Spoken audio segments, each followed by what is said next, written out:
Bonjour à tous, avant de commencer la vidéo, je tiens tout simplement à vous souhaiter une très bonne année 2025.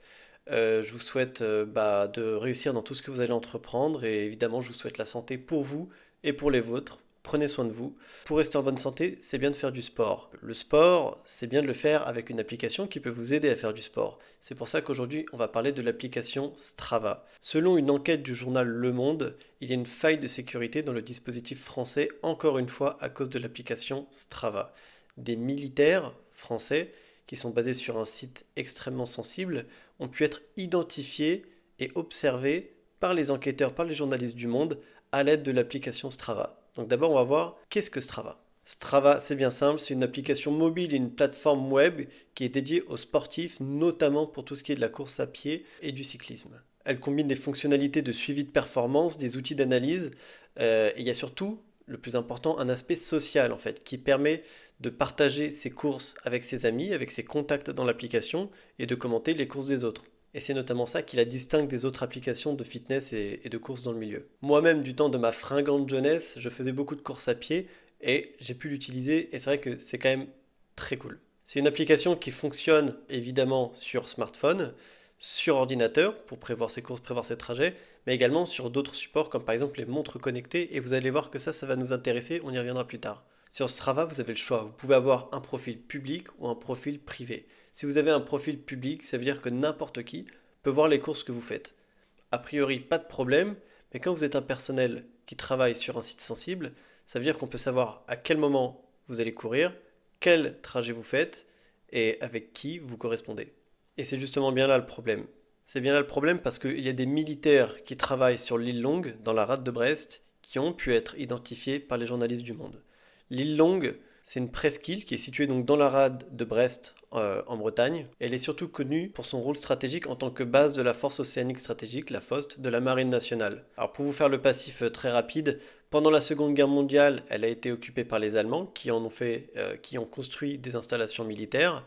Puis dans les années 60, l'île Longue a été choisie comme site stratégique pour accueillir la base de sous-marins nucléaires lanceurs d'engins, les SNLE français, dans le cadre du programme nucléaire français. Ces sous-marins, ils sont ravitaillés, entretenus et armés directement sur place. Le fait qu'ils soient armés sur place, c'est très important parce que ça veut dire que les missiles balistiques à tête nucléaire qui sont chargés dans les sous-marins sont d'abord entretenus et sont stockés sur la base de l'île Longue. Les infrastructures militaires sur l'île Longue sont donc capables de stocker des missiles à tête nucléaire et il y en a en continu. Il s'agit évidemment d'un des sites les plus sensibles de l'armée française, parce que toute notre dissuasion nucléaire repose sur l'île Longue pratiquement. Et le site est hautement protégé. Il y a un contrôle strict des entrées, il y a des systèmes de défense avancés et il y a une surveillance permanente. En clair, personne n'est censé savoir qui va y travailler, qui y fait quoi et ce qu'il s'y passe. C'est donc difficile de faire plus sensible comme site en France. Pour revenir donc sur les faits, des sous-mariniers, donc des personnels travaillant dans les sous-marins, lanceurs d'engins, et qui sont sur l'île Longue, ils ont pu être retrouvés et identifiés par des journalistes du Monde à l'aide de l'application Strava parce que leurs profils sont publics. Alors en théorie, les téléphones sont interdits à l'entrée de l'île Longue. Donc comment ils ont fait pour quand même se faire identifier? C'est bien simple, c'est qu'ils avaient des montres connectées. Et ces montres connectées, bien que ça puisse paraître trivial, mine de rien, elles pingent avant qu'ils aillent en mission, elles transmettent plus de données pendant la mission, une fois qu'ils sont sous la mer, mais quand ils reviennent de mission, elles pingent à nouveau. Ce qui donne déjà une idée de la protection des données de personnel sur sites sensibles auprès de Strava, l'entreprise américaine, mais qui permet surtout l'identification du personnel. Il faut bien se rendre compte que ça permet de connaître le planning des patrouilles des sous-marins. Ça, c'est pas extrêmement sensible, hein, c'est quelque chose dans la rade de Brest qui est régulier. Mais ce qu'il faut voir, c'est que du coup, ces personnels sont identifiables. C'est-à-dire qu'on peut savoir qui ils sont et on peut faire une enquête sur eux. Et essayer de connaître leur famille, leurs proches, leurs hobbies, les activités qu'ils font, les endroits où ils vont en vacances, ce qu'ils aiment dans la vie. Et à partir de là, ça les rend vulnérables. Ça les rend vulnérables parce qu'ils peuvent être approchés par des agents étrangers, par des services de renseignement étrangers. Et là, ils sont vulnérables à de la corruption, des menaces, du chantage. Et c'est une faille de sécurité qui est très dangereuse au final. Et évidemment, je ne remets pas en cause la probité de nos militaires, mais il faut bien voir que, imaginez, vous avez des agents qui en identifient un, qui le suivent, qui font une enquête sur plusieurs mois, et qui après viennent le voir et qui lui disent bah voilà, on sait que tu fais ça, on sait que tu vas tel jour à telle heure ici. Si tu veux pas qu'il arrive de problème à ta famille, à tes amis, à tes enfants, quoi que ce soit, bah tu vas juste nous donner un petit renseignement, pas grand-chose, juste sur une technologie comme ça. Et c'est là qu'en fait la faille de sécurité, elle peut être vraiment dangereuse. Et tout ça simplement à partir d'une montre connectée et d'une application sportive. Moi, ce que je trouve particulièrement intolérable dans cette histoire, c'est pas forcément que les montres connectées, qu'il y ait une faille de sécurité, parce qu'on va pas se mentir, dans tous les dispositifs du monde, il y a toujours des failles de sécurité, c'est comme ça arrive. Et le principe, c'est qu'une fois qu'elles sont identifiées, on peut les réparer. Mais moi, ce qui me gêne, c'est que c'est pas la première fois que Strava est mis en cause dans une affaire de sécurité intérieure. Il y a déjà quelques mois, en octobre, des journalistes du Monde, encore une fois, ont identifié des gardes du corps du président de la République, Emmanuel Macron, qui avaient commis la même erreur. Ils ont pu être identifiés et leurs sorties ont été scrutées, ce qui a permis d'identifier avec plusieurs jours d'avance le lieu de résidence de Macron lors de ses déplacements. C'est donc une information qui est normalement secrète, mais qui a été révélée par Strava. Et là, on peut se rendre compte que déjà, il y a un gros problème. Il y a un gros problème, non seulement du point de vue de potentiels pays ennemis qui voudraient tirer parti de cette information, mais il y a aussi le risque terroriste. Rendez-vous compte, c'est que si on sait à quel moment le président va venir et dans quel hôtel, ce sont les informations parfaites pour organiser par exemple un attentat. Et d'après l'enquête du Monde sur les gardes du corps de Macron, il est estimé qu'environ 12 agents du GSPR, donc le groupe de la sécurité du président de la République, ont commis cette erreur entre 2016 et 2024. Donc c'est quand même une erreur qui est récurrente sur 8 années, sur 8 ans. Ça les rend eux aussi évidemment vulnérables à tous les types de pression, les chantages, les menaces et toutes ces choses. Et d'ailleurs à ce sujet, quand les journalistes du Monde ont alerté la présidence a tout simplement répondu qu'il n'y avait aucun danger parce qu'une fois, à partir du moment où un lieu est choisi pour accueillir le président de la République, le lieu est absolument quadrillé et la sécurité est totale. Moi j'ai quand même l'impression que c'est un peu mettre des œillères sur le problème parce que même si on pense que le lieu est complètement sécurisé, en réalité il peut jamais l'être à 100%. Et là encore, c'était pas la première fois. En 2018, il y avait des militaires français qui ont été identifiés lors de leurs OPEX, de leurs opérations extérieures en Afrique, ce qui a permis d'identifier des bases militaires qui potentiellement pouvaient être secrètes.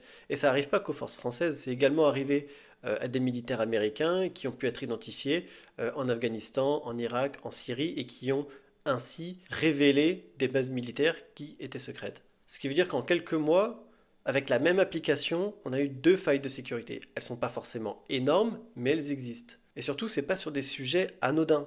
C'est quand même la sécurité du président de la République et c'est la dissuasion nucléaire française. C'est-à-dire que sur les deux, le risque est minime, mais il est réel, il existe. Le risque zéro n'existe pas. Donc, qu'est-ce qu'on fait à partir du moment où il y a un risque sur la santé, sur la vie du président de la République ou alors sur nos têtes nucléaires?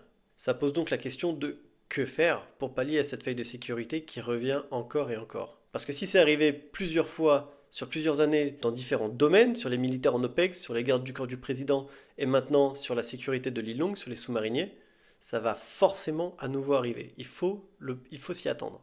Pour moi, une des premières solutions, c'est avant tout d'interdire l'application Strava aux militaires, enfin au personnel qui soit civil ou militaire, qui sont basés sur des sites sensibles. On ne peut pas se permettre d'avoir des failles de sécurité comme ça. Ensuite, j'ai envie de dire, à l'échelle de tous les militaires de l'armée française, il faudrait que Strava soit déjà restreinte dans le sens où tous les profils devraient être mis en privé. Aucun profil ne devrait être en public. Les militaires sont quand même ciblés dans les attentats. On se rappelle de l'affaire de Mohamed Merah. Et on pourrait se dire que oui, il y a juste à mettre le profil en privé et c'est réglé, personne ne pourra suivre. Certes, les gens ne pourront pas suivre, mais les données appartiennent quand même à une entreprise américaine et cette entreprise a accès aux données de ses utilisateurs. Donc ça laisse réfléchir quand même sur par exemple les Américains qui pourraient se servir de ces données pour espionner, pour observer. Donc rien qu'au niveau de la souveraineté, de la sécurité, là aussi Strava n'a rien à faire dans les téléphones et dans les montres connectées de nos personnels sensibles. Et pour éviter que les militaires la téléchargent en secret, je pense qu'il faudrait créer une application assez basique à l'échelle française ou à l'échelle européenne et qui soit dédiée justement à ces personnels et qui leur permette de s'entraîner entre eux tout en gardant le profil de performance et le profil social. C'est surtout le côté social qui est important avec cette application. Donc tout en garantissant les mêmes fonctionnalités et tout en préservant la sécurité des données. Le problème de Strava est un problème qui est vraiment récurrent au sein des armées, au sein de l'armée française, mais au sein d'autres armées. Et on ne peut pas se permettre de toujours se dire que c'est pas grave, que c'est pas grand-chose, parce que la réalité c'est que ça revient toujours sur le devant de la scène. Ça n'a pas encore été forcément exploité, en tout cas de ce qu'on sait, ça n'a pas été exploité, mais peut-être qu'il y a déjà des actions qui sont en train d'être organisées contre les personnes qui ont été identifiées. C'est un vrai risque. Et on ne peut juste pas laisser une faille de sécurité ouverte comme ça. Donc je pense que des mesures vont être prises pour ces personnels de l'île Longue, pour les gardes du corps de Macron, mais je pense sincèrement qu'il faut que ces mesures soient étendues à l'ensemble de nos personnels, qu'ils soient civils ou militaires, et qui travaillent dans des zones sensibles. Et surtout pour des sous-mariniers qui travaillent sur des sous-marins nucléaires lanceurs d'engins et qui sont à proximité de dizaines d'ogives nucléaires. Voilà, c'est tout pour cette petite vidéo. N'hésitez pas à me dire ce que vous en avez pensé dans les commentaires. N'oubliez pas de liker et de vous abonner, ça permet de faire monter la chaîne et ça m'encourage à faire des vidéos. Encore une fois, comme je vous l'ai dit, je vous souhaite une très bonne année 2025. Prenez soin de vous et faites du sport, mais pas avec Strava si vous êtes militaire. Allez, ciao. Mima, 7h58, 02, 851.